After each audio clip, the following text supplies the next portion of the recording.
Tá vendo sim, professora? Bom, pessoal, boa tarde. Então, vamos dar continuidade às nossas aulas de agroecologia, né? Inicialmente, nós já falamos de conceitos de agroecologia enquanto ciência, enquanto movimento social, enquanto prática agrícola. Falamos um pouco do histórico, né, nas últimas aulas, falamos da Ana Primavera, né, o quão o trabalho dela é importante. E hoje nós vamos abordar um pouquinho do desenvolvimento rural sustentável, da importância da produção aliada à conservação, e vamos trazer um pouquinho da nossa experiência do Cerrado, tá? Da nossa vivência, um pouco da nossa região e o que tem acontecido aqui enquanto região, né, extremamente importante na produção agrícola. Então, essa aula vai ficar disponível lá na rede. Qualquer pergunta pode me interromper, não tem problema, tá, gente? Muito bem. Falar do Cerrado, eu acho que é muito importante, até porque o Cerrado é o segundo maior bioma do Brasil, perdendo para a Amazônia. Em relação à produção agrícola, né, principalmente se falando de agricultura, obviamente o Cerrado ele tem uma importância muito maior, né, comparado, obviamente, à Amazônia, que está muito ligada à questão da conservação, né, da grande floresta, né. Então, acredito que a maioria de nós aqui que está na sala nasceu no Cerrado, né? Tirando a galera aqui do Sul, enfim. Mas o Cerrado, ele tem uma importância enorme, né? Além da questão da produção em si, que a gente já falou, a questão da biodiversidade também, né? E da questão da água, né? Como a gente já bem sabe, né? Então, desculpa, a gente vive numa região que ela teve a sua primeiro ciclo econômico, né? A questão da pecuária extensiva, né? Depois a gente viu a questão dos grãos, né? E agora, mais recentemente, o setor sucroalcooleiro, né? Permeado aí pela questão da agroindustrialização também, né? No setor de pecuária e aves, né? Então, a gente está com certeza numa região muito rica. E é importante abordar alguns aspectos históricos ligados à questão das políticas públicas, né? Que na década de 70, 80, a gente teve o Polo Centro, o PRODECER, né? Onde houve um grande incentivo, né, para a vinda de agricultores experientes do Sul, né, para atender, então, essa política de desenvolvimento, principalmente aí da soja, né, dos grãos, para atender principalmente aí mercado externo, né? Então, a gente vive essa realidade que foi patrocinada, né, entre aspas, aí, pelo governo, com pesquisa, obviamente, né? Se não fosse a pesquisa, jamais a gente ia conseguir os resultados que a gente tem hoje. E a questão do crédito, né, também, crédito subsidiado, né, isso está descrito em vários documentos, em vários relatos aí, né, artigos publicados, né, e sabe-se aí da importância do Cerrado enquanto uma das últimas fronteiras agrícolas do país, né. Aliado a isso, a gente tem a questão da biodiversidade, né. Então, há necessidade, né, desse diálogo permanente do setor produtivo com o setor com a pesquisa que trabalha aí a conservação da biodiversidade, né? E esse diálogo ele tem que acontecer, né? Então, é óbvio que a gente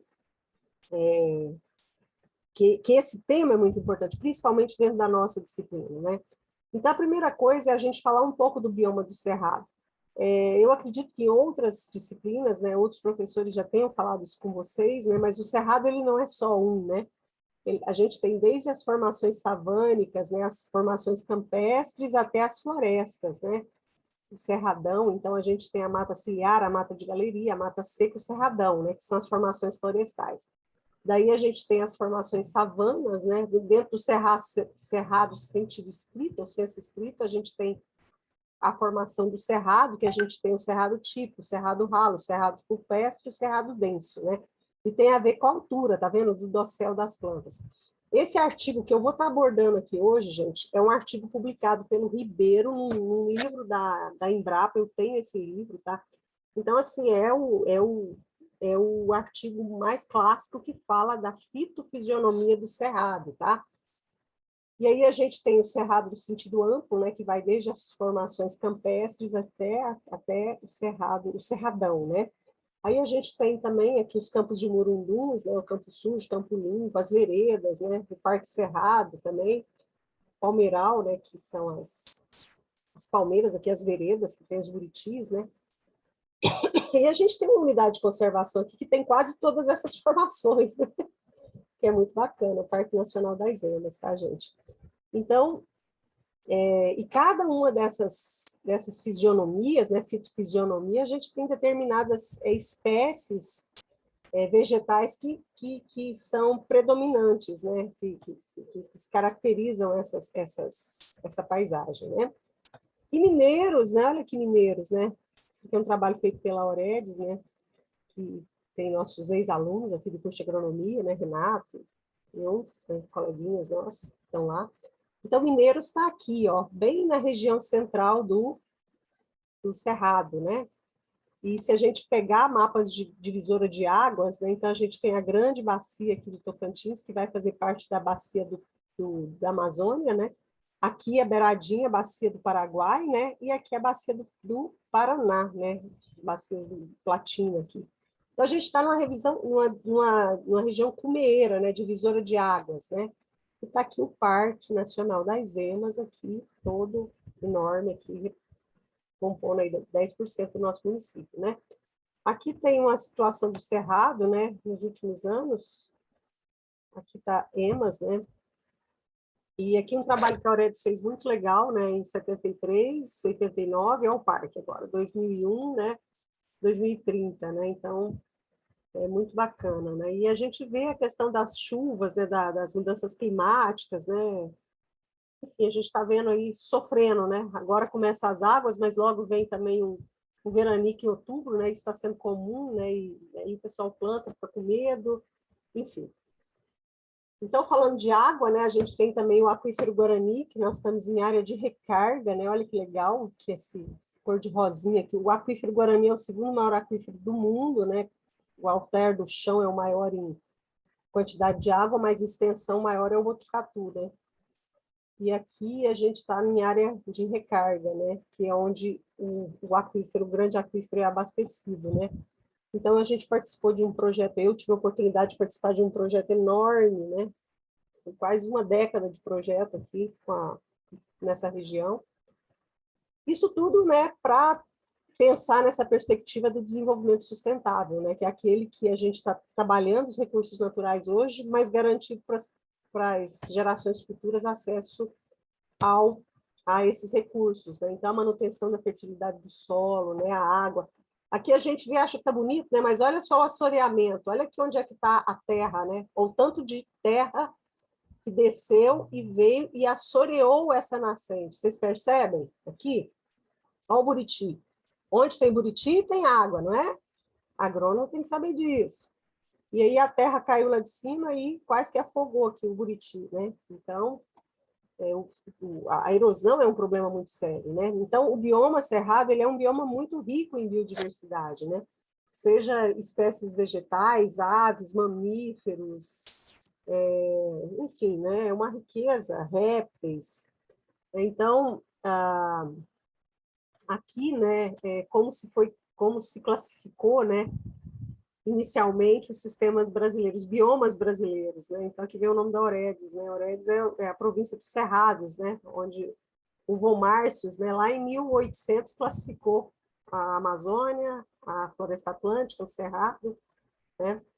E aí, como eu falei para vocês, o Ribeiro, né, ele considerou 11 formações savânicas do Cerrado, né, as primeiras as florestais, as savânicas e as campestres, que é aquela figura que eu mostrei para vocês aqui inicialmente, né? Só voltando aqui. Não vamos voltar, não. Que é aqueles diferentes fisionomias, né? Então, nós vamos falar um pouquinho, resumidamente, dessas formações, tá? Então, a gente tem as formações florestais, né? Que são as matas, né? E aqui tem o exemplo da mata ciliar, né? Então, você vê aqui a cobertura no período seco e no período chuvoso, né? Então, aqui são desenhos que o Ribeiro fez, né? As matas de galeria, você vê que aqui embaixo passa os cursos d'água, né? Aqui a mata de galeria, aqui embaixo. Aqui já a mata de galeria não inundável, né? Aqui uma mata seca descida, né? Onde as folhas caem, né? No período da seca. as espécies que ocorrem nessas áreas, né? Algumas espécies, jequitibá, canafiço, araribá, aroeira, né? O cerradão, né? Que ele não está perto dos campos, das áreas de água, né? Mas aqui a gente tem altura média de árvores com 8 a 7, 15 metros de altura.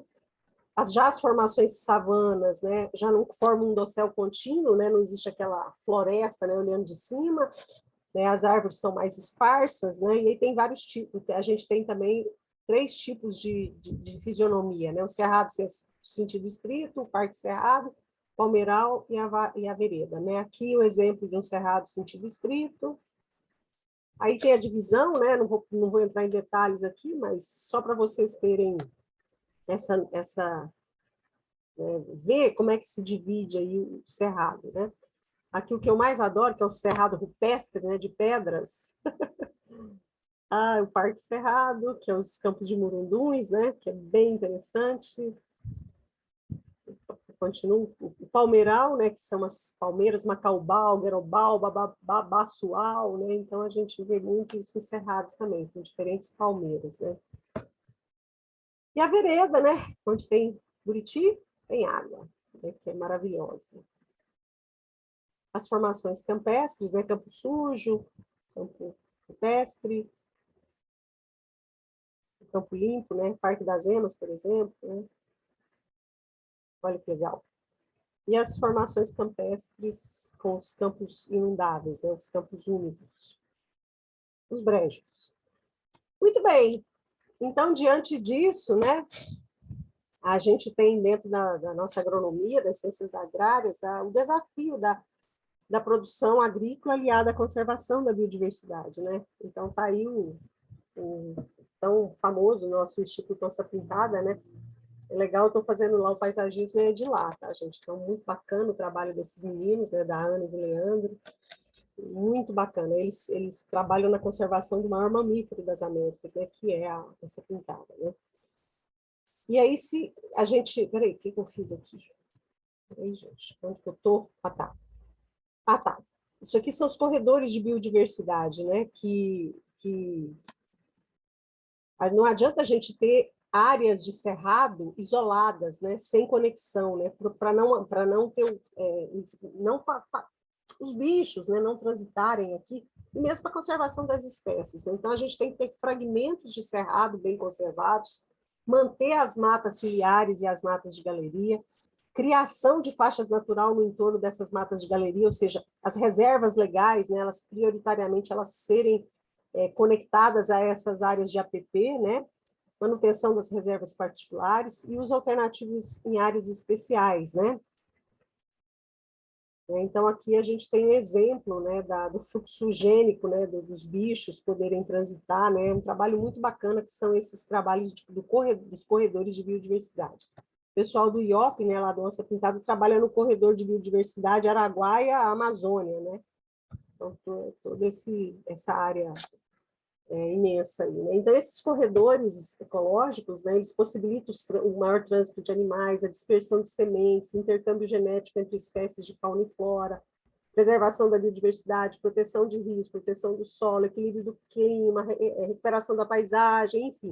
Os corredores incorporam ao ser humano a ideia da conectividade, né, melhorando a qualidade do ambiente para que nós, enquanto parte disso, possamos usufruir dos recursos naturais de maneira sustentável, né, e responsável. O pessoal do IOP, né, do Onça Pintada, eles têm as fazendas, né, que tem um selo, né, de Amigas da Onça Pintada. Para vocês verem, hoje um dos financiadores do IOP é o grupo JBS, né, que é o maior produtor de carne do mundo, né. Muito bem, então do aquífero Guarani a gente já falou, né? Também a gente trabalhou, eu tive a oportunidade de trabalhar por quase 10 anos aí nessas áreas de recarga do aquífero Guarani, né? E sempre falando nessa questão do controle da erosão, do ordenamento agroambiental, aptidão do solo, gestão ambiental, enfim, boas práticas de produção, né? Então, tem até esse artigo que a gente escreveu, né? Que eu estou aqui de autora, né? Eu e o Manolo aqui da FINS. Bem legal. Depois eu disponibilizo ele lá no grupo para vocês, né? Então, essas boas práticas agrícolas, gente, elas são recomendadas pela FAO, né? que buscam garantir a qualidade dos produtos agrícolas, a saúde e bem-estar das pessoas que estão no campo, a conservação do ambiente, né? E busca também trabalhar o solo respeitando as suas aptidões, né? Então, lá na nossa disciplina, no 9º período, que a gente vai ver a disciplina de planejamento agrícola, eu vou falar muito disso com vocês, né? Capacidade de uso do solo. Lá em conservação do solo, vocês também fizeram, né? Então, voltando aí na questão do desenvolvimento sustentável, né? Que a gente já... Ué, estou voltando? Ou eu pus de novo? Ah, meu Deus, pus de novo, a mesma foto. Mas, enfim, né? Tá aqui a riqueza do cerrado, né? São tantas frutas que, às vezes, a gente já nem conhece mais, né? Os pais, com certeza, conheciam isso. Mas a geração de vocês, né? Até a minha geração, né? A gente não conheceu direito isso, né? Então, é importante a gente resgatar esse conhecimento tradicional do cerrado, saber que, né, o baru é uma castanha muito chique, né? Que hoje ela é exportada, né? Faz-se produtos gourmets, né? Isso aqui é um licor de baru. Enfim, mangaba, né? Para mim é a fruta mais deliciosa do cerrado, né? Pequi, né? E tem uma riqueza. Para mim, pequi já é a fruta mais gostosa do cerrado. A questão paisagística, né, gente? Olha quantas espécies lindas nós temos no cerrado, né? Artesanato. O cerrado é de uma riqueza, né? Picolés do cerrado. Vocês já comeram picolé de coquinho de gueroba? Gente, não tem nada mais gostoso. Né? Tem uns picolés no cerrado que vocês podem... Nossa, coco de gueroba, vocês não têm noção o que é aquilo, né? Eu nunca fui lá no Frutos de Goiás, Frutos do Cerrado. Vale a pena, viu? Vale a pena. Chega lá e pede picolé de coco. E mangaba também é bom, Marcos. Mangaba maravilhoso. Até sabe aquele leitinho que tem na mangaba? Se você começar a colinha. Mas aí você falou da fruta preferida dela, né? Se ela falasse que é ruim, né? Essa empresa aqui, gente, chama Nona Páscoa, ela tem pesto com castanha de baru, maravilhoso, exporta tudo, né? Aí, os pestos. O que é pesto? Uma geleia? Pesto é um molho, né? Faz com manjericão, castanha e azeite. Ah, uma delícia. Italiano, né? Os gaúchos adoram. E aí, galera, né? Então, o desafio nosso dos agrônomos é isso, é utilizar os recursos naturais, né? Porém, conservar.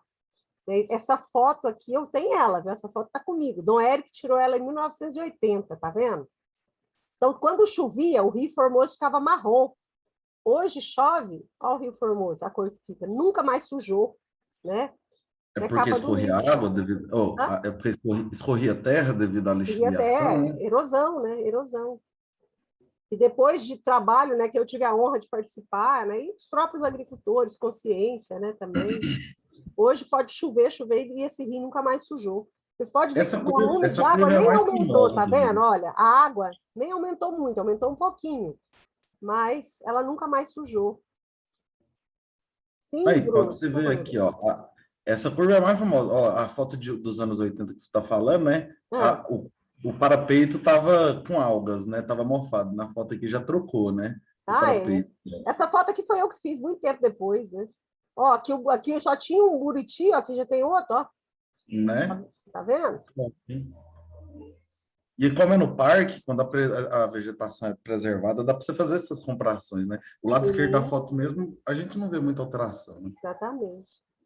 Bom, pessoal, agora eu vou falar de uma coisa importante. A gente não gosta do que a gente não conhece. Então, nós, agrônomos, eu já falei que vocês têm que andar de avião, né? Além de andar de avião, tem que andar no mato também. Tem que ir em cachoeira, tem que andar no mato com as pessoas mais velhas, perguntar o que é isso, o que é isso, o que é aquilo, serve para quê? Né? Porque é onde a gente está trabalhando. Né? Então, a gente tem que, para a gente gostar, para a gente conservar, para a gente respeitar, a gente tem que conhecer. Né? Então, meus anjos, a gente tem várias experiências, né, no Cerrado. A gente tem aqui um grupo, né, que tem trabalhado muito nessa perspectiva da conservação e da produção, né, aqui em Mineiros, vários agricultores, né, Valtênio, Ricardo, Rogério, Dudu, são vários, né, aí com o grupo de agricultura sustentável, tá? Então, é isso. Eu vou parar aqui a gravação e a gente pode fazer aí um bate-papo mais tranquilo aí para Onde eu paro a gravação, meu Deus. Meu professor, na época da escola, antigamente tinha aquele